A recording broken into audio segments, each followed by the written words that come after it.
ఓం నమో వెంకటేశాయ. ప్రపన్న భావగమ్య ప్రసన్న భావరమ్య గోవింద గోవింద. యోషిద్రూపం నటవదనుకృత్యాశ్రితో మాయయాత్వం మాయాధీశం దమితహృదయం మోహయేః కిం స్మరారిం. యోషిద్రూపే స్వపరమతిహతం దాంతిమార్గానభిజ్ఞం మోహావేశా పరవశమతిం మాన్ను సంతారయాస్మాత్ అని భక్తజనమానస సరసీరుహ నివాసి అయిన శ్రీనివాస పరమాత్మని భక్తిగా ప్రార్థించుకుంటూ శ్రీశుకుల వారు ఉపదేశం చేసిన శ్రీమద్ భాగవతం యొక్క అధ్యయన కార్యక్రమాన్ని మనం చేసుకుందాము.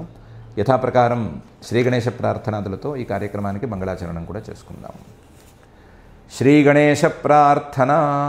శుక్లాంబరధరం విష్ణుం శశివర్ణం చతుర్భుజం ప్రసన్నవదనం ధ్యాయేత్ సర్వవిఘ్నోపశాంతయే. శ్రీగురు ప్రార్థన. గురుర్బ్రహ్మా గురుర్విష్ణుః గురుర్దేవో మహేశ్వరః గురుః సాక్షాత్ పరం బ్రహ్మ తస్మై శ్రీగురవే నమః. శ్రీనివాస ప్రార్థన.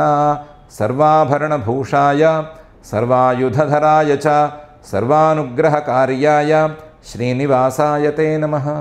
అథ సంకల్పః అస్మాకం ఉపాత్త సమస్త దురిత క్షయ ద్వారా బుద్ధిశుద్ధ్యర్థం విద్యాభివృద్ధ్యర్థం భక్తిజ్ఞానవైరాగ్యాది తదనుకూల సర్వసంపత్సమృద్ధ్యర్థం శ్రీపరమేశ్వర ప్రీత్యర్థం శ్రీమద్భాగవత పాఠం కరిష్యామహే.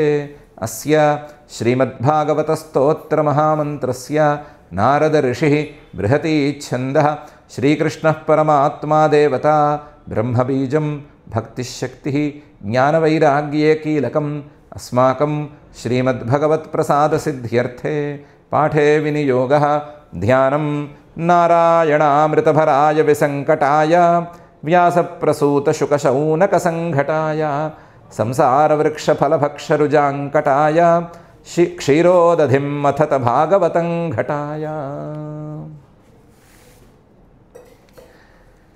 శ్రీ గురుభ్యో నమః. పరమేశ్వరుడు జగన్మోహినిని పట్టేసుకున్నాడు. పట్టేసుకుని తాను మన్మథుడంతటి వాడికి ఓడిపోయినట్లుగా చూపించాడు. మన్మథుడు పరమేశ్వరుడి మీద అస్సలు కనీసం ప్రభావం కూడా చూపలేడు అనే మాట ఇంతవరకు ఉండింది.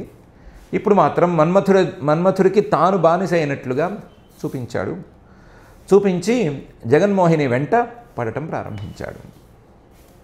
తస్యానుధావతో రేతః చస్కంద అమోఘరేతసః శుష్మిణో యూథపస్యేవ వాసితాం అనుధావతః. పరిస్థితి ఎట్లా ఉందంటే, ఒక ఆడ ఏనుగుని మగ ఏనుగు తరుముకొస్తున్నట్లుంది. ఆ ఆడ ఏనుగు దొరకటం లేదు. మగ ఏనుగు మాత్రం ఆ ఆడ ఏనుగు మీద మనస్సుతో పరిగెడుతూనే ఉంది. పరిగెడుతూ ఉన్నప్పుడు ఆ మగ ఏనుగుకి రేతస్ఖలనం అయిపోయినట్లుగా తస్య అనుధావతః ఆ పరమేశ్వరుడు జగన్మోహిని రూపం వెంట నడుస్తూ ఉంటే రేతశ్చస్కంద, ఆయనకి రేతస్సు పడిపోయింది. అమోఘ రేతసః, వ్యర్థం కాని రేతస్సు కలిగినటువంటి పరమేశ్వరుడికి పని జరిగింది. దృష్టాంతం మనం చెప్పుకున్నాము. శుష్మిణో యూథపస్యేవ వాసితాం అనుధావతః, మత్త గజానికి జరిగినట్లుగా ఇది జరిగింది. తస్యానుధావతో రేతశ్చస్కంద అమోఘరేతసః శుష్మిణో యూథపస్యేవ వాసితాం అనుధావతః అని శ్రీశుకుల వారు చెప్పారు. ఇంతవరకు వచ్చిన తర్వాత ఒక చిన్న సందేహం రాకమానదు. శ్రీశుకుల వారు జగన్మోహిని రూపాన్ని వర్ణించదలుచుకున్నారు. వర్ణించారు, పర్వాలేదు. ఆ జగన్మోహిని పరమేశ్వరుడంతటి వాడినే మోహింపజేసింది అని కూడా చెప్పదలిచారు. అది కూడా పర్వాలేదు, అది కూడా ఒప్పుకోవచ్చు. ఎందుకంటే జగన్మోహిని మొత్తం జగత్తుని మోహింపజేసింది, రాక్షసుల్ని మోహింపజేసింది, అందరూ మోహపడ్డారు అంటే దానికి విలువ లేదు. కంటి చూపుతో మన్మథుణ్ణి కాల్చి బూడిద చేసినటువంటి పరమేశ్వరుణ్ణే మోహింపజేసింది, పరమేశ్వరుడి మీద మళ్ళీ మన్మథుడు ప్రభావం చూపించేట్లుగా చేసింది అని చెప్తే ఆ మాటకు ఒక విలువ వస్తుంది. ఆ మాట విలువతో జగన్మోహిని తాలూకు మోహకత్వం అనేది స్థిరపడుతుంది. అంతవరకు పర్వాలేదు. దాన్ని కొంచెం సమర్థించటానికి జగన్మోహిని వెంట పరమేశ్వరుడు పడ్డాడు అనే మాట చెప్తే బాగానే ఉంటుంది, గమనం సరిగ్గానే ఉంటుంది, అర్థవాదాలు అవి నడిచే తీరు ఇలాగే ఉంటాయి. కానీ ఈ లోపల ఈయనకి ఈ రేతస్ఖలనం అయిపోయింది అని చెప్పటం అనేది ఎంతవరకు సరిపోతుంది, ఎందుకు అలా చెప్పటము అనే ప్రశ్న రావచ్చు. దానికి శ్రీ శుక్ల వారు ఎన్నో ప్రశ్నలకి సమాధానం చెబుతూ సమాధానం చెప్పేస్తున్నారు.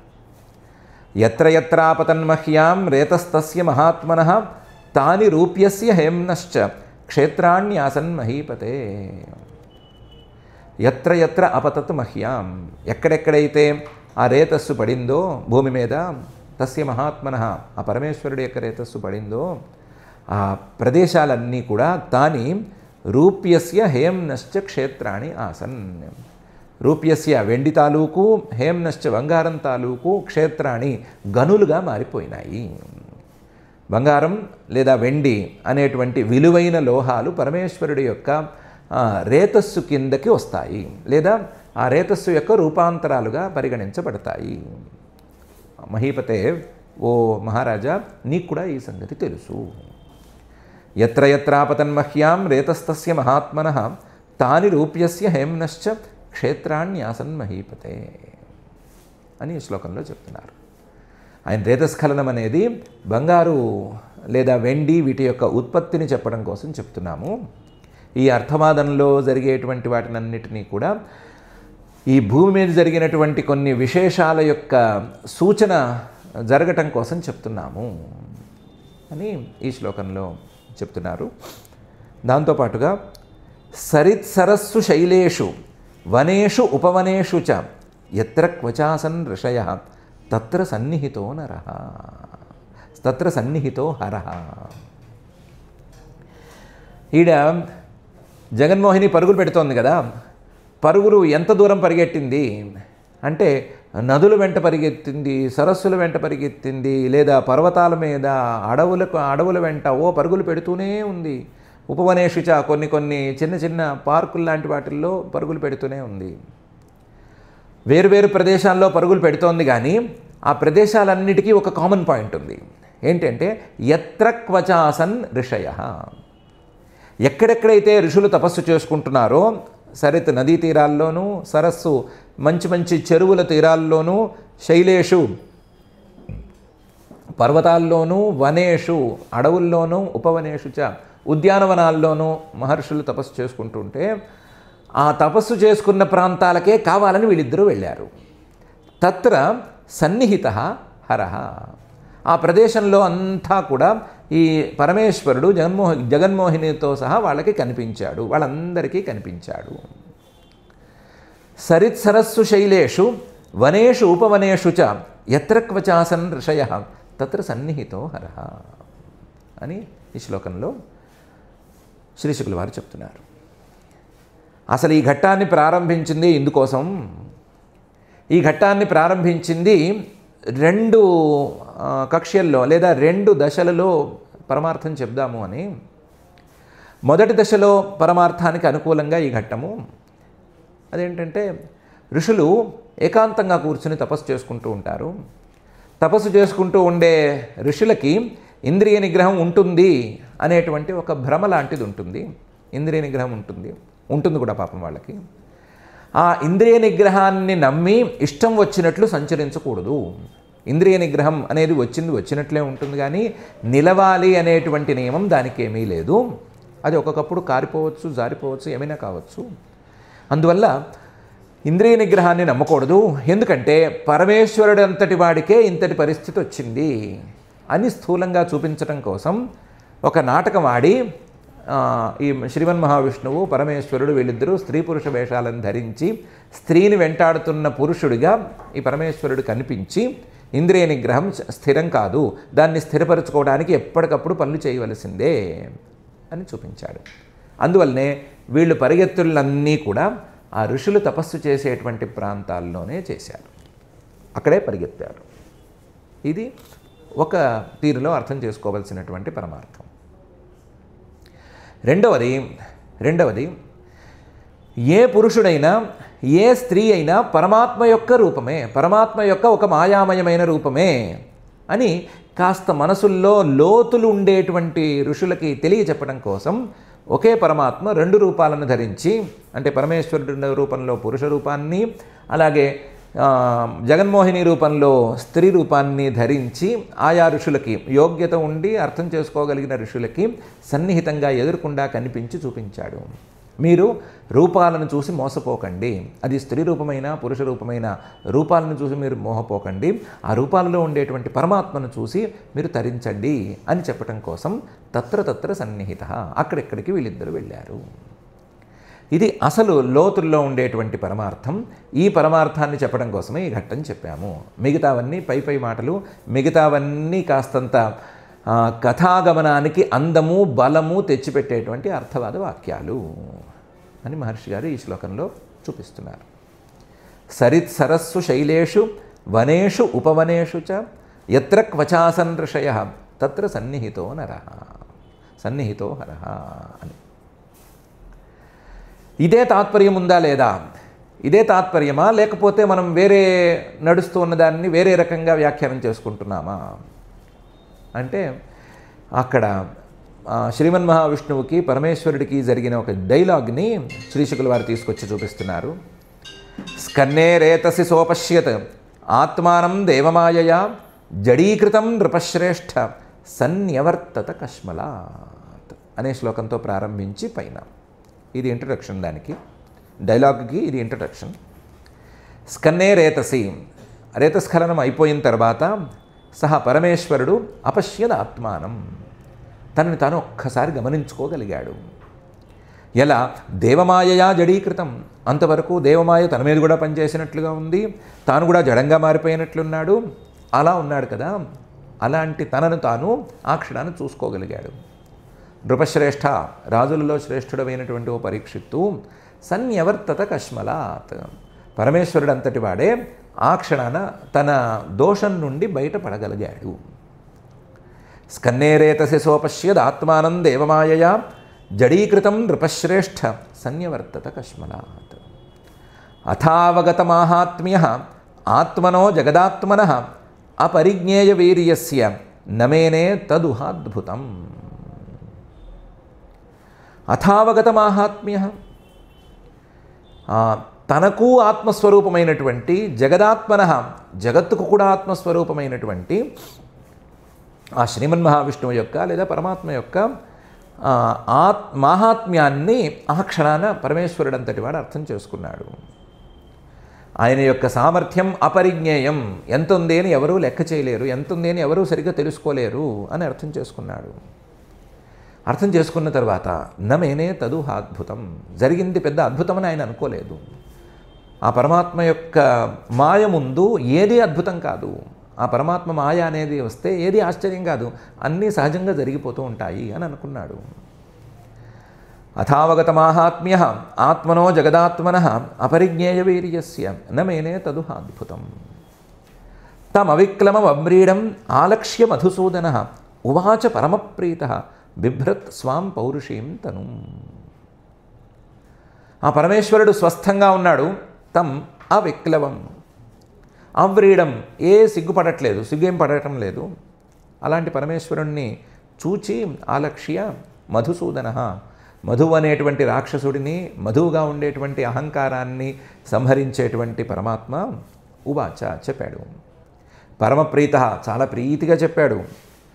ప్రీతిగా చెప్పేటప్పుడు బిభ్రత్ స్వాం పౌరుషీం తను, తానెప్పుడూ చూపించే పురుష రూపాన్నే ధరిస్తూ స్వాం పౌరుషీం తను బిభ్రత్, అదే ధరిస్తూ దాన్నే చూపిస్తూ మాట్లాడాడు. తమ అవిక్లవం అవ్రీడం ఆలక్ష్య మధుసూదనః ఉవాచ పరమప్రీతః బిభ్రత్ స్వాం పౌరుషీం తను. అసలు పరమేశ్వరుడు మొదటి క్షణం నుంచి ఈ క్షణం వరకు ఎప్పుడూ మనసు పారేసుకున్నది లేదు. ఇదంతా ఈ జగన్నాటకంలో మాయగా వచ్చినటువంటి ఒక అవాంతర నాటకం. నాటకంలో ఒక చిన్న సీను, ఆ సీన్ రక్తి కట్టడానికి ఈ పనులు చేశారు. ఆయన నటుడు స్త్రీ వేషం వేసుకుని మెప్పిద్దామని వచ్చాడు కదా, మెప్పించాలనుకున్నప్పుడు మిగతా నటులందరూ సహకరించాలి కదా, అందుకని సహకరించే తీరులో ఈయన వెళ్ళాడు తప్ప ఈయనకి మొదటి నుంచి ఏ మాయ మనసులో లేదు. అవిక్లవ, అందువల్ల ఏదో నేనేదో తప్పు చేసేసాను, నేను కూడా ఇలా మాయలో పడిపోయాను అని ఆయన ఏమీ సిగ్గుపడట్లేదు. అవ్రీడ, అసలు ఆయన సిగ్గు లాంటి భావాలు లేనే లేవు. ఆయన అలా సిగ్గు అలాంటి భావాలన్నిటికీ పైన ఉన్నవాడు ఆయన. అలాంటి అవ్రీడ ఆయన్ని చూసి ఈయన పరమప్రీత ఉవాచ మధుసూదన, చాలా ప్రేమగా ఏం చెప్పాడు. శ్రీ భగవాను వాచ ఏమని చెప్పాడు?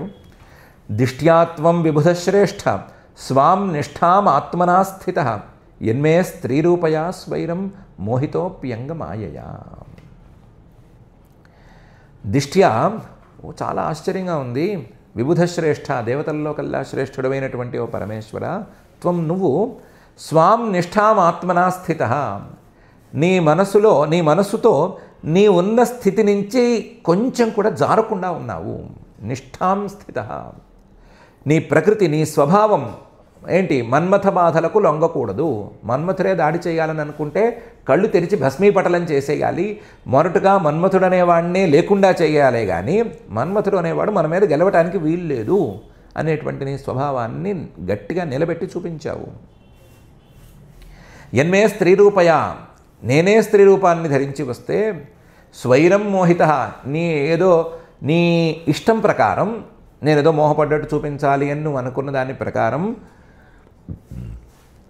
స్వైరం మోహిత, చక్కగా స్వైరంగా నీ ఇష్టం ప్రకారం మోహపడ్డట్టు చూపించినా సరే మాయయ అంగమాయయ స్వైరం మోహిత, నేను ఇంత పెద్ద మాయ చూపించినా సరే నువ్వు నీ ఇష్టం ప్రకారం మోహపడ్డట్టు చూపించావే కానీ స్వతంత్రంగా నువ్వు మోహపడలేదు, నువ్వు ఈ మోహానికి గురి కాలేదు. నేను మాయను చూపించాను, ఆ మాయకి మరొకరైతే ఖచ్చితంగా పడిపోవలసిందే, కానీ నువ్వు మాత్రం పడిపోకుండా పడినట్టు చూపించావు. స్వైరం మోహిత. దిష్ట్యాత్వం విబుధశ్రేష్ఠ స్వాం నిష్ఠాం ఆత్మనా స్థిత యన్మే స్త్రీరూపయా స్వైరం మోహితోప్యంగమాయయా. కోనుమేతి తరేన్మాయాం విషక్తస్త్వదృతే పుమాన్ తాంస్తాన్ విసృజతీం భావాన్ దుస్తరాం అకృతాత్మభిః. నువ్వు తప్ప ఈ మాయను దాటగలిగిన వాడు మరొకడు లేడు. కోనుమే అతి తరేన్మాయాం, నా మాయను దాటగలిగిన వాడు ఎవడున్నాడయ్యా ఈ సృష్టిలో? దైవీహ్యేషా గుణమయి మమ మాయా దురత్యయా అని వేరే సందర్భంలో నేనే చెప్పుకున్నాను కదా. విషక్త, ఆయా విషయాల మీద ఆసక్తితో ఉన్నవాడు ఎవడు దాటగలడు నా మాయని? త్వదృతే, నువ్వు తప్ప. పుమాన్, ఏ పురుషుడైనా సరే, పురుషుణ్ణి అనుకునేవాడు ఎవడైనా సరే లేదా జీవుణ్ణి అనుకునేవాడు ఎవడైనా సరే, త్వదృతే, నువ్వు తప్ప మిగతా వాళ్ళు ఎవరైనా సరే నా మాయకి కట్టుబడవలసిందే, నా మాయను దాటలేకుండా కూర్చోవలసిందే. తాం విసృజతీం భావాన్, నేనే గనక మాయారూపాలను ధరించి ఆ మాయారూపాలలో రకరకాల క్రియలనే గనక చేస్తే, రకరకాల క్రియలు ఏంటి? క్రియగంట చూడటం, సిగ్గుపడటం, నవ్వటం లాంటి పనులే చేస్తే ఆ క్రియలకు లొంగనివాడుంటూ ఎవడుంటాడయ్యా? దుస్తరాం అకృతాత్మభిః, తన స్వస్వరూపాన్ని చూసుకోలేని వాళ్ళు ఎవరైనా సరే మాయను దాటలేరు. మాయను దాటలేని వాళ్ళు ఎవరైనా సరే నేను చేసే ఈ మాయారూపాలతో నేను చేసేటువంటి ఈ క్రియలకి లొంగిపోవలసిందే కదా. నువ్వు తప్ప మిగతా వాళ్ళందరూ ఇలా మాయను అనుభవించవలసిందే కదా అని పరమేశ్వరుడితో శ్రీమన్ మహావిష్ణువు అన్నాడు. కోనుమేతి తరేన్మాయాం విషక్తస్త్వదృతే పుమాన్ తాంస్తాన్ విసృజతీం భావాన్ దుస్తరాం అకృతాత్మభిః అనే శ్లోకంలో సేయం గుణమయీ మాయా నత్వాం అభిభవిష్యతి మయా సమేతా కాలేన కాలరూపేణ భాగశః అని కూడా శ్రీమన్ మహావిష్ణువు పరమేశ్వరుడితో అన్నాడు. సేయం, నేను చూపించిన ఈ మాయ ఉంది కదా, గుణమయి, 3 గుణాల సమ్మేళనమే ఇది, వేరే మాయ ఏం కాదు. మాయ అంటే లోకంలో చూపించే ఇంద్రజాలికుల దగ్గర ఉండేటువంటి మాయ కాదు, ఇది గుణత్రయ రూపమైనటువంటి మాయ. నత్వాం అభిభవిష్యతి, నిన్ను మాత్రం తొక్కేయలేదు, నిన్ను మాత్రం ఓడించలేదు, నిన్ను ఈ మాయ ఎప్పటికీ తన అదుపులోకి తీసుకోలేదు. ఎలా అంటే మయా సమేత కాలేన, కాలరూపమైనటువంటి నేను దీన్ని అదుపులోకి ఉంచుకున్నాను కదా. అందులోనూ కాలరూపేణ భాగశః, కాలరూపంలో నేనే కొలువై ఉండి కాలాత్మకంగా నేనే ఉంచుకుని నేనే ఈ మాయను అదుపులో ఉంచుకున్నాను కదా, నేనే నా యొక్క శక్తిని నా యొక్క భాగాన్ని ఈ మాయలోకి ప్రవేశపెడుతున్నాను కదా, అలాంటి మాయ నీ మీద మాత్రం ప్రభావం చూపించలేదు, నిన్ను తన అదుపులోకి తీసుకోలేదు. సేయం గుణమయీ మాయా నత్వాం అభిభవిష్యతి మయా సమేత కాలేన కాలరూపేణ భాగశః అని శ్రీమన్మహావిష్ణువు భగవానుడు పరమేశ్వరుడితో అన్నాడు. ఏమన్నాడు? నువ్వు జగన్మోహినిగా నాకున్న నా అందాన్ని లోకానికి చాటి చెప్పడానికి, జగన్మోహిని రాక్షసుల్ని మోహింపజేసింది అంటే రాక్షసులు జొల్లు బ్యాచ్ కాబట్టి మోహంలో పడ్డారు, కానీ ఆవిడ అందచందాలు ప్రశ్నార్థకమే అని ఎవరైనా పొరపాటును అంటారేమో అని పరిగెత్తుకొచ్చావు. పనిలో పని మహర్షులు ఇంద్రియ నిగ్రహం ఉంది అని ఎవరైనా గర్వపడుతూ ఉంటే ఇంద్రియ నిగ్రహం ఎప్పటికైనా జారిపోవచ్చురా, ఎంతటి వారికైనా జారిపోవచ్చురా అని వాళ్ళు చెప్పడానికి వచ్చావు. దాంతోపాటుగా ఈ బంగారం వెండి ఇలాంటివన్నీ భూమి మీద నిక్షేపాలుగా మారటాన్ని ఏదో తయారు చేయడానికి దానికి ఒక సాకు చూసుకోవటానికి వచ్చావు. అంతే తప్ప నీకు ప్రత్యేకించి నా మీద మోహం కానీ లేదా నా శరీరం మీద మోహం కానీ స్త్రీ శరీరం మీద మోహం కానీ నీకు లేనే లేదు, అలాంటివి లేనే లేవు అని స్పష్టంగా అన్నాడు. పరమేశ్వరుడు చేసినటువంటి నాటకం యొక్క అంతరార్థాన్ని మొత్తాన్ని మనసులో ఉంచుకుని మాయ నీ మీద ప్రభావం చూపించలేదయ్యా, నువ్వు ఒక లక్ష్యంతో వచ్చావు, వచ్చి ఆ పని చేసి చూపించి ఊరుకుంటున్నావు అంతే అని అన్నాడు. అన్న తర్వాత ఏం జరిగింది అనేది శ్రీశుక ఉవాచ, శ్రీశుకుల వారు చెప్తున్నారు. ఏవం భగవతా రాజన్ శ్రీవత్సాంకేన సత్కృతః ఆమంత్ర్య తం పరిక్రమ్య సగణ స్వాలయం యయౌ. ఏవం ఈ రకంగా భగవత శ్రీమన్మహావిష్ణువే శ్రీవత్సాంకః, శ్రీవత్సం అనేటువంటి మత్స ఉన్నటువంటి శ్రీమన్మహావిష్ణువే చక్కగా సత్కారంగా గౌరవంగా మాట్లాడేసేసరికి తేన సత్కృత, ఆయన సత్కారాలని స్వీకరించినటువంటి పరమేశ్వరుడు ఆమంత్ర్య, నేను ఇక బయలుదేరి వస్తానండి, పని అయిపోయిందండి అని చెప్పి తం పరిక్రమ్య, ఆయనకు ప్రదక్షిణ నమస్కారం చేసి సగణ తన గణాల వాళ్ళతో సహా స్వాలయం తన నివాస స్థానమైన కైలాసానికి యయౌ వెళ్ళిపోయాడు. ఏవం భగవతా రాజన్ శ్రీవత్సాంకేన సత్కృతః ఆమంత్ర్య తం పరిక్రమ్య సగణ స్వాలయం యయౌ. ఆత్మాంశభూతాం తాం మాయాం భవానీం భగవాన్ భవః శంసతాం ఋషిముఖ్యానాం ప్రీత్యా చష్టాథ భారత.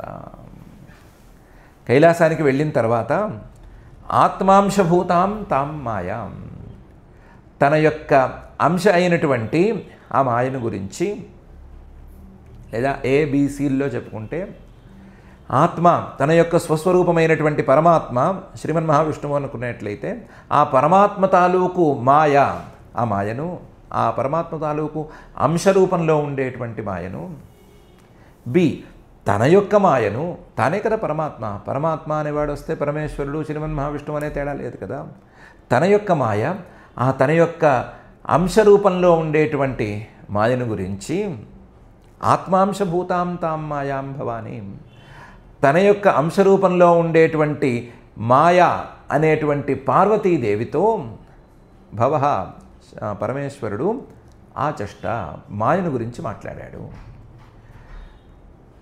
పరమాత్మ యొక్క అంశమే మాయ, లేదా తన యొక్క అంశే మాయ, లేదా తన పక్కన ఉండేటువంటి జ్ఞానరూపిణి అయినటువంటి పార్వతీదేవే మాయ యొక్క ఒక రూపాంతరం అని అనుకుంటే ఈ మూడు రకాలుగా ఉండేటువంటి మాయను గురించి పార్వతీ అమ్మవారితో మాట్లాడాడు.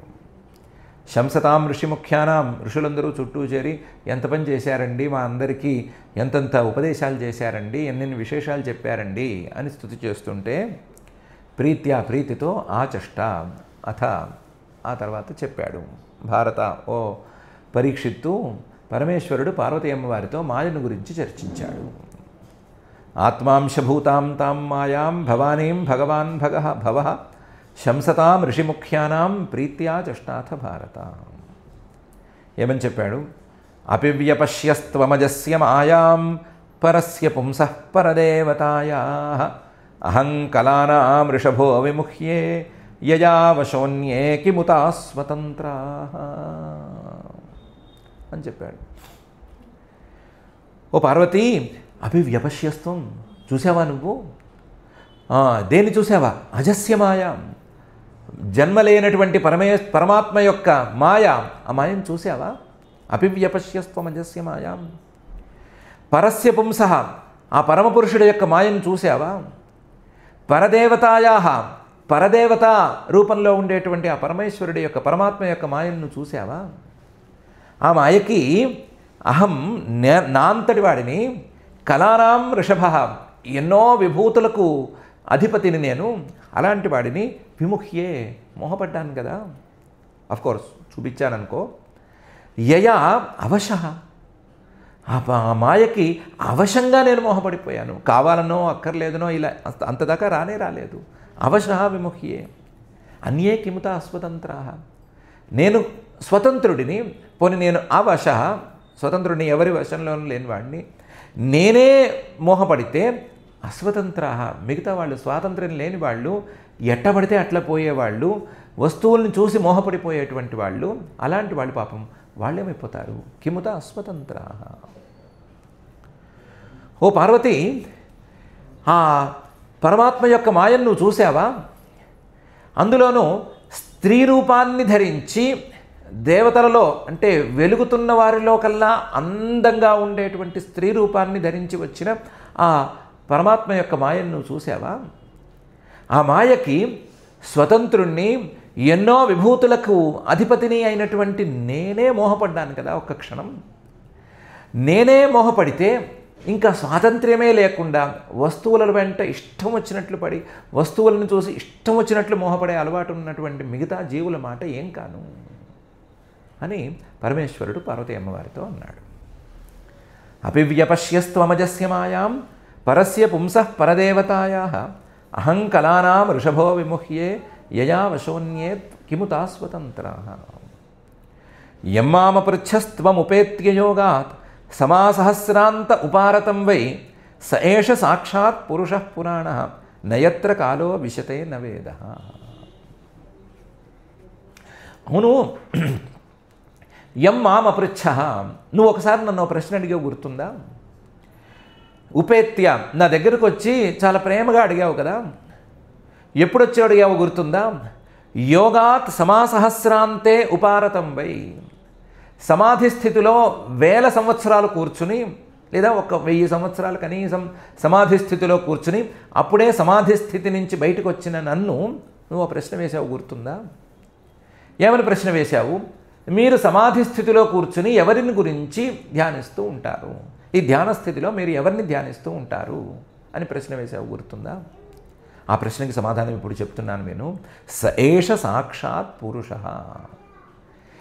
ఇప్పుడు మాయారూపంతో నన్నే మోహించిన వాడు ఉన్నాడు కదా, మోహింపజేసిన వాడు ఉన్నాడు కదా, ఆయన్నే ధ్యానిస్తూ ఉంటాను. స ఏష సాక్షాత్ పురుషః.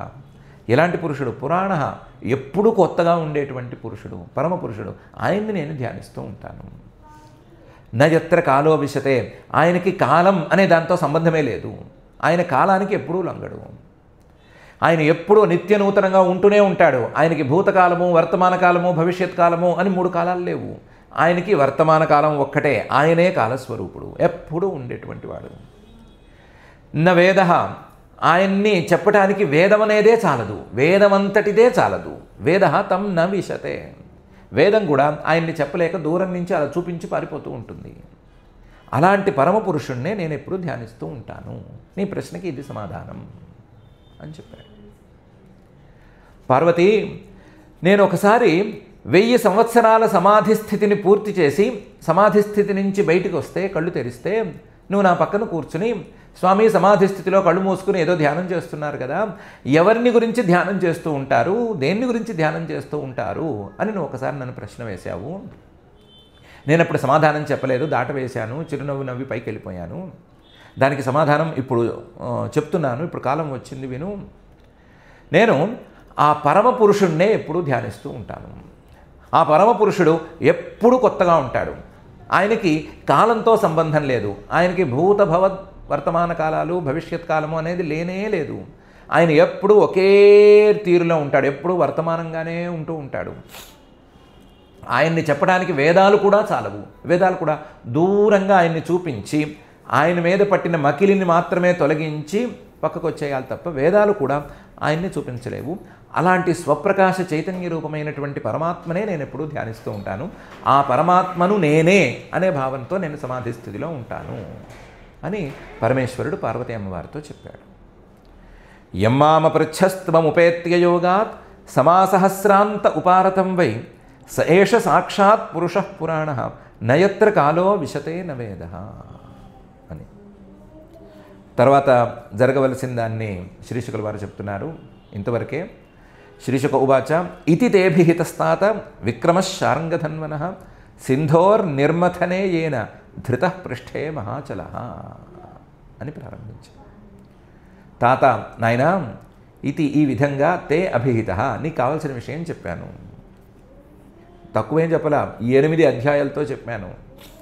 విక్రమశార్ంగధన్వనః శార్ంగం అనే పేరు కలిగిన ధనుస్సును ధరించి ఉండే శ్రీమన్ మహావిష్ణువు యొక్క పరాక్రమం గురించి, ఆయన గొప్పదనం గురించి చెప్పాను. అందులోనూ సింధోర్నిర్మథనే పాల సముద్రాన్నే చిలకవలసి వచ్చినప్పుడు ఏన ధృత పృష్ఠే మహాచలః ఆయనే కదా కూర్మ రూపాన్ని, తాబేలు రూపాన్ని ధరించి తన వీపు మీద పెద్ద పర్వతాన్ని ధరించి పెట్టాడు. ఆయన పరాక్రమాన్ని గురించి నేను ఈ అధ్యాయాల్లో వర్ణించి పెట్టాను. ఇతి తేభిహితస్తాత విక్రమశార్ంగధన్వనః సింధోర్నిర్మథనే ఏన ధృతః పృష్ఠే మహాచలః. ఇదేమీ మామూలు పని కాదు, మామూలు కథ కాదు. ఏతన్ముహుః కీర్తయతోనుశృణ్వతః నరిష్యతే జాతు సముద్యమః క్వచిత్ యదుత్తమ శ్లోకగుణానువర్ణనం సమస్త సంసార పరిశ్రమాపహం. పరమాత్మ చేసిన ఈ క్షీరసాగర మథన ఘట్టాన్ని ఎవరైనా కీర్తయతః అనుశృణ్వతః, ఎవరైనా సరే చెప్పినా లేకపోతే విన్నా, ఎవరైనా చెప్పగా విన్నా, అందులోనూ ముహుః మళ్ళీ మళ్ళీ ఈ పనులు చేస్తూ ఉంటే నరిష్యతే జాతు సముద్యమః క్వచిత్ వాళ్ళ ప్రయత్నం అనేది ఎప్పటికీ పాడు కాదు, వాళ్ళ ప్రయత్నం ఎప్పటికీ సఫలమవుతూ ఉంటుంది. దేవతలు కాదు చేసింది క్షీరసాగర మథనం, ఆ పరమాత్మ ఒక్కడే చేశాడు. అద్వితీయంగా ఎవరి సహాయం లేకుండా ఆయన చేశాడు. మిగతావన్నీ బొమ్మలు లాంటివి, షోడాల్స్ అవి, అవేం పనికొచ్చేవి కావు. ఆయనే తిప్పేవాళ్లలో శక్తి రూపంలో ఉన్నాడు. ఆయనే పాములో శక్తి, ఆయనే పర్వతంలో శక్తి, పర్వతం కింద ఆయన, పర్వతం పైన ఆయన, తాడు చివర్లో ఆయన, మొత్తం ఆయనే నిండి ఉన్నాడు. ఆయనే మొత్తం మథనం చేసేసాడు. ఆయన చేసినటువంటి ఈ క్షీరసాగర మథనాన్ని మిగతా వాళ్ళు ఎవరు చేసినా సరే ఫెయిల్ అయిపోయేటువంటి ఆయన చేశాడు కాబట్టే సక్సెస్ అయినటువంటి ఈ క్షీరసాగర మథనాన్ని మళ్ళీ మళ్ళీ ఎవరైనా చెప్పుకున్నా, మళ్ళీ మళ్ళీ ఎవరైనా విన్నా సరే వాళ్ళు చేసినటువంటి ప్రయత్నం ఏ ప్రయత్నమైనా సరే వ్యర్థం కాదు. దీనికి తోడు యదుత్తమ శ్లోక గుణానువర్ణనం. ఇందులో ఉత్తమ శ్లోకుడు అంటే గొప్పగా కీర్తించదగినటువంటి వాడు పరమాత్మ, ఆయన యొక్క గుణాలు, దాని గురించిన వర్ణన ఇవన్నీ ఉన్నాయి. కాబట్టి సమస్త సంసార పరిశ్రమాపహం, సంసారంలో ఉండేటువంటి శ్రమలన్నీ కూడా ఈ గుణానువర్ణనం ద్వారా పోతాయి. ఈ క్షీరసాగర మథనంలో ఉత్తమ శ్లోకుడైనటువంటి పరమాత్మ యొక్క గుణాలను వర్ణించటం అనేది కూడా జతకూడింది. ఆయన యొక్క రకరకాల గుణాలు, భక్త వాత్సల్యాదులు, లేకపోతే ఎప్పుడు ఏ పని ఎలా చేయాలి అనేటువంటి తీరులు, నిర్ణయం తీసుకునేటువంటి విధానాలు, అందరినీ కలుపుకోవటం, అవసరమైన సందర్భంలో దుష్టులకు మంచి ఫలితాలు రాకుండా చూడటం, లాంటి ఎన్నెన్నో గుణాలు ఇందులో కలిసి ఉన్నాయి. అలాంటి గుణాలను వింటూ ఆ పరమాత్మ మీద మనస్సుని నిలబెట్టుకున్నటువంటి వారికి సంసారాల్లో ఉండేటువంటి శ్రమలన్నీ కూడా మొత్తానికి తొలగిపోతాయి. అలాంటి సంసార శ్రమలను పోగొట్టగలిగినటువంటి భగవంతుడి యొక్క ఉత్తమ శ్లోక గుణానువర్ణనం అనేది ఈ క్షీరసాగర మథన ఘట్టంలో ఉంది. కాబట్టి ఇది చాలా గొప్పది అని శ్రీశుకుల వారు అంటున్నారు. ఏతన్ముహుః కీర్తయతోను శృణ్వతః నరిష్యతే జాతు సముద్యమః క్వచిత్ యదుత్తమ శ్లోక గుణానువర్ణనం సమస్త సంసార పరిశ్రమాపహం అని చెప్పి అసద విషయమంఘ్రిం భావగమ్యం ప్రపన్నాన్ అమృతమరవర్యాన్ అశయత్ సింధు మధ్యం కపటయువతివేషో మోహయన్ యస్సురారీన్ తమహముపసృతానాం కామపూరన్నతోస్మి. అని ఆ పరమాత్మకి ఒక నమస్కారం చేసి ఈ అధ్యాయాన్ని పూర్తి చేస్తున్నారు. ఆ పరమాత్మ అసద విషయం, మంచివాళ్ళు కాని వాళ్ళకి, మంచి సంస్కారాలు లేని వాళ్ళకి, ఆ పరమాత్మను పట్టుకోవాలి అనేటువంటి మంచి సంకల్పం లేని వాళ్ళకి దొరకడు, అసద విషయం. కానీ భావగమ్యం అంఘ్రిం, ఎవరైనా ఆయన మీద ప్రేమతో, ఆయన మీద భక్తితో ధ్యానిస్తే ఆయన పాదాలని దక్కేట్లు చేస్తాడు. భావగమ్యం అంఘ్రిం. ప్రపన్నాన్ అమృతం అమరవర్యాన్ ఆశయత్, తనను శరణు వేడినటువంటి దేవతాశ్రేష్ఠులకి అమృతాన్ని అందించాడు, అమృతం తాగేటట్లు చేశాడు. దానికోసం తాను ఈ క్షీరసాగర మధ్యంలో కాపురం పెట్టాడు కాసేపు. కూర్మ రూపంలోనూ, పైన కింద అన్ని రూపాల్లోనూ కాపురం పెట్టాడు. సింధు మధ్యం ఆసీత్, అక్కడే ఉన్నాడు. ఈ పని జరిగేంత వరకు తాను కూడా ఉన్నాడు. ఈ పని జరగటానికి, దేవతలు అమృతం తాగటం అనేటువంటి పని జరగటానికి కపట యువతి వేష, చివరికి ఒక స్త్రీ రూపాన్ని ధరించడానికి కూడా వెనకాడలేదు. కపట యువతి వేష, ఒక మాయా యువతి వేషాన్ని ధరించి కూడా వచ్చాడు. ఆ రూపాన్ని ధరించి మోహయన్ సురారీన్, రాక్షసుల్ని మోహపరిచాడు. అలాంటివాడు తనను ఆశ్రయించిన వాళ్ళకి ఎంతటి ఫలితాన్ని ఇవ్వటానికి ఎంత దూరమైనా సరే వచ్చేవాడు, ఏ పనైనా చేసేటువంటి వాడు అయిన పరమాత్మను తమహం, నేను ఉపసృతానాం కామపూరం, తనను చేరిన వారికి సమస్తమైన కోరికలను తీర్చేటువంటి ఆ పరమాత్మను నతోస్మి, నమస్కరించుకుంటున్నాను. అసద విషయం అంఘ్రిం భావగమ్యం ప్రపన్నాన్ అమృతం అమరవర్యాన్ ఆశయత్ సింధుమధ్యం కపట యువతివేషో మోహయన్ యస్సురాలీన్ తమహం ఉపసృతానాం కామపూరం నతోస్మి అనే ఈ శ్లోకంలో ఆయన్ని చేరుకోవాలనే కోరిక ఉండాలే కానీ ఆ కోరిక లేకపోతే ఆయన దొరకడేమో, కానీ కోరిక ఉంటే మాత్రం దొరుకుతాడు. కోరిక ఉండి ఆయన్ని శరణు వేడితే ఏ ఫలితాన్నైనా ఇస్తాడు. ఎంత ఫలితాన్ని ఇస్తాడు? వాళ్ళ కోసం అమృతాన్ని కూడా తయారు చేసి వాళ్ళ నోట్లలో పోస్తాడు. తయారు చేయడం కోసం తానే ఆ కార్యరంగంలో నిలవవలసి వస్తే నిలుస్తాడు, తప్పకుండా నిలుస్తాడు. అందులో భాగంగా ఎవరైనా వచ్చి మోసం చేస్తున్నారని భయం వేస్తే ఈయనే స్త్రీ వేషమో ఏదో ఒక వేషమో వేసుకొచ్చి మధ్యలో అడ్డంగా నిలిచి వాళ్ళనే మోసం చేసి వాళ్ళనే పారిపోయేటట్లు చేసి కావలసిన వాళ్ళకి, అంటే అర్హులైన వాళ్ళకి అమృతం దక్కేటట్లు చేస్తాడు. ఎవరైనా తనను నిర్గుణ రూపంగా భావించి కొలిచి పట్టుకుంటే అలాంటి వాళ్ళకి కోరికలే లేకుండా చేస్తాడు. కోరికలన్నిటినీ తీర్చుకుంటే వచ్చేంత ఆనందాన్ని కలిగింపజేస్తాడు.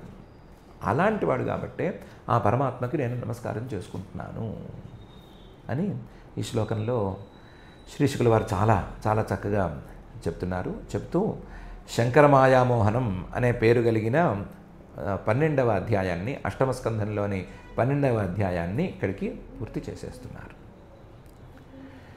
ప్రత్యేకించి ఈ అధ్యాయంలో 8 అధ్యాయాలుగా అమృతమథనం నడుస్తోంది. అమృతమథన ఘట్టంలో భాగంగా జగన్మోహిని అనే అవతారం వచ్చింది. ఆ అవతారం పూర్తయి అమృత పానం కూడా పూర్తయిపోయిన తర్వాత పరమేశ్వరుడు ఆ జగన్మోహిని రూపాన్ని చూడగోరి వైకుంఠానికి రావటము, ఆయనకి శ్రీమన్ మహావిష్ణువు జగన్మోహిని రూపాన్ని చూపించటము, చూపించిన తర్వాత బయటికి వ్యామోహపడ్డట్టు పరమేశ్వరుడు కనిపించి లోపల వ్యామోహం లేకుండా ఉండి చూపించటము, దాన్ని చూసినటువంటి శ్రీమన్ మహావిష్ణువు నువ్వు చాలా గొప్పగా మోహం లేకుండా ఉన్నావు అని గుర్తించి స్తుతి చేయటము, ఆ తర్వాత పరమేశ్వరుడు కైలాసానికి వెళ్ళిపోయి అమ్మవారితో ఆ మాయ చాలా గొప్పది, ఆ పరమాత్మతత్వాన్నే నేను ధ్యానంలో ఎప్పుడూ భావిస్తూ ఉంటాను అని చెప్పటము. మొత్తం ఈ అమృతమథన ఘట్టాన్ని ఎవరైతే వింటారో అలాంటి వాళ్ళకి వాళ్ళు మొదలుపెట్టిన ప్రయత్నం అనేది విఫలం కాదు అనేటువంటి ఫలితాన్ని శ్రీశుకుల వారు చెప్పటము అనేటువంటి అంశాలు ఉన్నాయి. ఈ అంశాలతో కూడిన ఈ అధ్యాయం ఇక్కడికి పూర్తయిపోయింది. అమృతమథన ఘట్టం కూడా పూర్తయిపోయింది. అమృతమథన ఘట్టము దాని యొక్క ఫలశ్రుతి శ్రీశుకుల వారే చెప్పారు. జగన్మోహిని యొక్క మోహకత్వము, ఆవిడ యొక్క అందచందాలు, వీటిని గురించి వివరంగా వర్ణించారు. పరమేశ్వరుడే రంగంలోకి దిగి వర్ణింపజేశాడు. అన్నీ బాగానే ఉన్నాయి. ఈ జగన్మోహిని అనే అవతారం ద్వారా మనకి అందే విషయం ఏది, మనకు ఏ సందేశం అందుతోంది అని మనం ఆలోచించుకుంటే జగన్మోహిని పరమేశ్వరుడు వీళ్ళిద్దరూ దేనికి ప్రతిరూపాలు అంటే స్త్రీ పురుష రూపాలకి ప్రతిరూపాలు. జగన్మోహిని స్త్రీ రూపంలో వచ్చింది, పరమేశ్వరుడు పురుష రూపంలో ఉన్నాడు. ఇద్దరు ఎవరు? పరమాత్మ యొక్క రూపాలే. పరమాత్మ యొక్క స్త్రీ రూపం జగన్మోహిని, పరమాత్మ యొక్క పురుష రూపం ప్రస్తుతానికి పరమేశ్వరుడు. ఇంతవరకు మనం పరమాత్మ యొక్క పురుష రూపంగా శ్రీమన్మహావిష్ణువు అని కథాగమనంలో చెప్పుకుంటూ వస్తున్నాము. ఇప్పుడు పరమాత్మ యొక్క స్త్రీ రూపం జగన్మోహిని, పరమాత్మ యొక్క పురుష రూపం పరమేశ్వరుడు. వీళ్ళిద్దరూ కలిశారు. ఏదో జరగాల్సిందేదో జరిగింది, ఋషులకి వాళ్ళకి జరగాల్సిందేదో జరిగింది. వీళ్ళిద్దరూ కలిసి మనకేం చెప్తున్నారంటే ప్రత్యేకించి, లేదా ఈ రెండు రూపాలను కలిపి ఈ రెండు రూపాలలో ఉన్నటువంటి పరమాత్మ మనకేం చెప్తున్నాడంటే, స్త్రీ పురుషులకి సహజంగా ఒకళ్ళ పట్ల ఒకళ్ళకి ఆకర్షణ అనేది ఉండటం సహజం. జగన్మోహిని మీద ఈయనకి ఆకర్షణ ఉంది అంటే జగన్మోహినికి ఈయన మీద ఆకర్షణ ఉన్నట్లే. జగన్మోహిని అంటే జగత్తులో ఉండేటువంటి మోహిని స్త్రీకి పురుషుడి పట్ల, పురుషుడికి స్త్రీ పట్ల ఆకర్షణ ఉండటం అనేది సహజంగా జరుగుతోంది. ఆ ఆకర్షణ అనేది కేవలం భౌతికమైనటువంటి రూపానికి పరిమితం అవుతోంది. భౌతికమైన రూపం, ఆ రూపంతో వచ్చేటువంటి లాభాలు, లేదా ఆ రూపంతో జరిగేటువంటి అలవాట్లు, ఆ రూపంతో ఉన్నటువంటి అభ్యాసం, లేదా ఆ రూపంతో ఉండేటువంటి ఒక రకమైనటువంటి సంస్కారం, వీటికే పరిమితమైపోతుంది. ఆ రూపాన్ని దాటి ఆకర్షణ లేదు. ఆ రూపాన్ని దాటి ఆ రూపం లోపల ఉండేటువంటి ఆత్మస్వరూపం మీద ఆకర్షణ లేదు. కానీ జాగ్రత్తగా చూసుకుంటే ఒకే పరమాత్మ యొక్క రూపాలు ఈ స్త్రీ పురుష రూపాలు అని అనుకుంటే ఈ భౌతికమైన అశాశ్వతమైన ఈ రూపాల మీద పరస్పర ఆకర్షణ అనేది అక్కర్లేదు. అది పనికిరానిది. పనికొచ్చేది ఏది అంటే ఆ రూపం లోపల ఉండేటువంటి పరమాత్మ రూపం మీద ఉండే, పరమాత్మ స్వరూపం మీద ఉండేటువంటి ఆకర్షణ. ఆ ఆకర్షణకి ఫలితం ఉంది. పెంచుకుంటే ఇంకా ఎక్కువ ఫలితం ఉంది. పెంచుకోకుండా ఈ రూపానికే పరిమితమైతే ఎంతటి వాళ్ళైనా సరే ఒక రూపం కాకపోతే ఇంకో రూపం, ఇంకో రూపం కాకపోతే ఇంకో రూపం అని తిరుగుతూ ఉండాలి తప్ప వాళ్ళు అందుకోగలిగింది చాలా తక్కువ ఫలితాన్ని అందుకోవాలే తప్ప వాళ్ళు నిజమైన ఫలితాన్ని అందుకోలేరు. అలా అందుకోవాలంటే మాత్రం భౌతికమైన రూపాలను మించిన లోపల పరమాత్మ స్వరూపం మీద ఆకర్షణ అనేది పెంచుకోవాలి అని చూపించదలిచే ఒకే పరమాత్మ తన యొక్క రెండు రూపాలని పక్కపక్కన పెట్టి ఈ రెండు రూపాలకి ఆకర్షణ ఇలా ఉంది అనే సంగతి చూపిస్తున్నాడు. ఆకర్షణ రూపాల మీద ఉండకూడదు, ఆకర్షణ స్వరూపం మీద ఉండాలి అని తెలుస్తున్నాడు. ఆ తీరులో మనం ఈ జగన్మోహిని ఘట్టాన్ని, జగన్మోహిని పరమేశ్వర సంవాద ఘట్టాన్ని అర్థం చేసుకుంటే చాలా అద్భుతంగా ఉంటుంది. మిగతా అన్ని కథాగమనాలు అక్కడక్కడ మనకి ఉపపత్తులతో కనిపించేటట్లుగా చేసేటువంటి అర్థవాద వాక్యాలు, వాటిని యాజ్ ఇట్ ఈస్గా తీసుకుని ఎంజాయ్ చేసినా చేసుకోవచ్చు. చాలా మంచి వర్ణన, జగన్మోహిని వర్ణన బాగుంది, పరిగెత్తడము, ఆవిడ నవ్వటము, నవ్వుకుంటూ పరిగెత్తడము, వద్దు అని తోయటము, ఆయన కౌగిలించుకోకపోతే ఈవిడ తోసి పరిగెత్తడము, ఇలాంటివన్నీ ఎంజాయ్ చేయొచ్చు, తప్పేం లేదు. ఇది దైవ శృంగారం కిందకు వస్తుంది కాబట్టి, దైవ శృంగారం అనేది పుణ్యప్రదం కాబట్టి అందులో నిషేధం కూడా ఏమీ లేదు, అందులో ఇబ్బంది ఏమీ లేదు. కానీ దానికంటే ఎక్కువ స్థాయి ఫలితమైనటువంటి ఈ స్వరూపాకర్షణ అనేటువంటి విషయాన్ని మనం జాగ్రత్తగా పట్టుకుందాము. పట్టుకుని మనకున్నటువంటి, మనకు సహజంగా ఉన్నటువంటి, మనకు తప్పుగా తోచనటువంటి ఈ పరస్పర ఆకర్షణ అనే స్థానంలో స్వరూపాకర్షణ అనేటువంటి ఆకర్షణ మన మనసుల్లోకి రావాలి అని ఆ భక్తజన మానస సరసీరుహ నివాసి అయిన శ్రీనివాస పరమాత్మని భక్తిగా ప్రార్థించుకుందాము. ఆ ప్రార్థనతో ఈ రోజుకి పారాయణ కార్యక్రమం ప్రారంభించుకుందాము.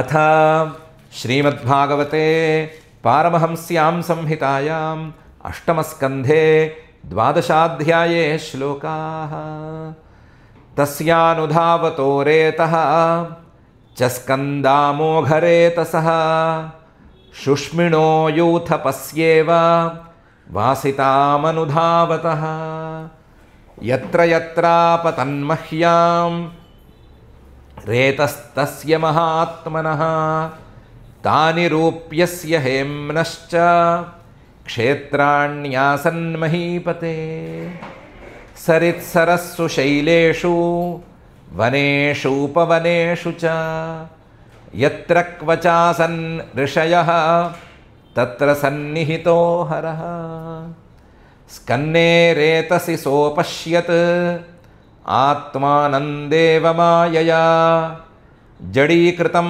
నృపశ్రేష్ఠ సన్యవర్తత కశ్మలాత్ అథావగతమాహాత్మ్యః ఆత్మనో జగదాత్మనః అపరిజ్ఞేయవీర్యస్య నమేనే తదుహాద్భుతం తమ విక్లవమవ్రీడం ఆలక్ష్య మధుసూదనః ఉవాచ పరమప్రీతః బిభ్రత్ స్వాం పౌరుషీంతను.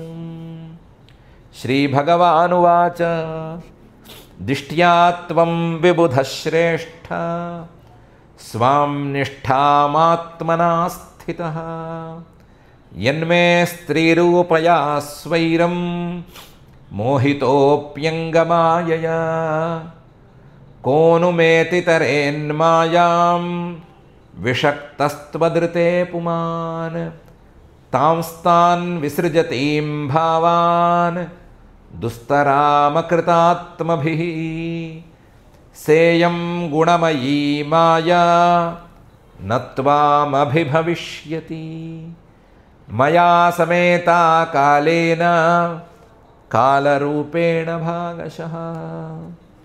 శ్రీశుక ఉవాచ ఏవం భగవతా రాజన్ శ్రీవత్సాంకేన సత్కృతః ఆమంత్ర్యతం పరిక్రమ్య సగణస్వాలయం యయౌ